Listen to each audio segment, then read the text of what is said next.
पाई के प्रसंग में तुलसीदास जी कहते हैं कि जन जा जनक जी की जगत विख्यात पटरानी और सीता जी की माता का बखान तो हो ही कैसे सकता है। सुयश सुकृत पुण्य सुख और सुंदरता सबको बटोर करके विधाता ने उन्हें संवार कर तैयार किया है।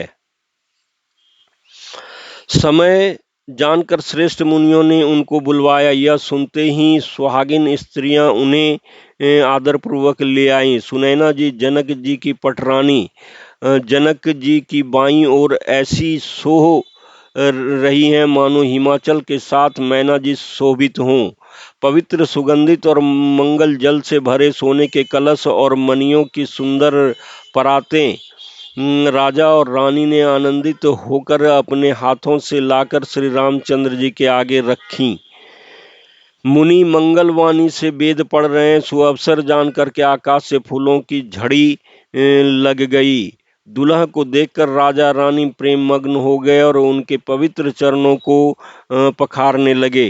वे श्री राम जी के चरण कमलों को पखारने लगे। प्रेम से उनके शरीर में पुलकावली छा गई रही है। आकाश और नगर में होने वाले गान नगाड़े और जय जयकार की ध्वनि मानो चारों दिशाओं में उमड़ चली है। जो चरण कमल कामदेव के शत्रु श्री शिव जी के हृदय रूपी सरोवर में सदा ही विराजते हैं, जिनका एक बार भी स्मरण करने से मन में निर्मलता आ जाती है और कलयुग के सारे पाप भाग जाते हैं, जिनका स्पर्श पाकर के गौतम की मुनि की स्त्री अहिल्या जो पापमयी थी परम गति पाई, जिन चरण कमलों का मकरंद रस गंगा जी शिव जी के मस्तक पर विराजमान है, जिसको देवता पवित्रता की सीमा बताते हैं। मुनि और योगी जन अपने मन को भौरा बनाकर जिन चरण कमलों का सेवन करके मनवांछित गति प्राप्त करते हैं, उन्हीं चरणों को भाग्य से पात्र बड़भागी जनक जी धो रहे हैं। यह देखकर सब जय जयकार कर रहे हैं। दोनों कुल के गुरु वर और कन्या की हथेलियों को मिलाकर के सांखोच्चार करने लगे।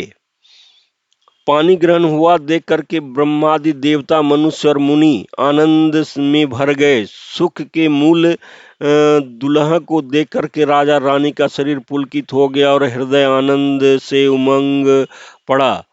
राजाओं के अलंकार स्वरूप महाराज जनक जी ने लोक और वेद की रीति को उन करके कन्यादान किया।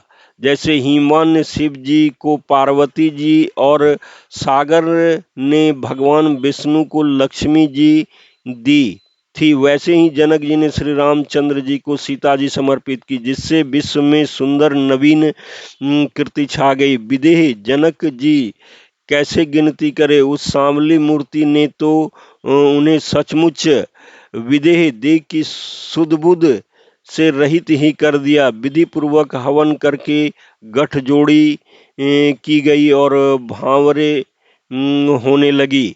जय ध्वनि, वंदी ध्वनि, वेद ध्वनि, मंगल गान और नगाड़ों की ध्वनि सुनकर के देवगण हर्षित हो रहे हैं और कल्प वृक्ष के फूलों को बरसा रहे हैं।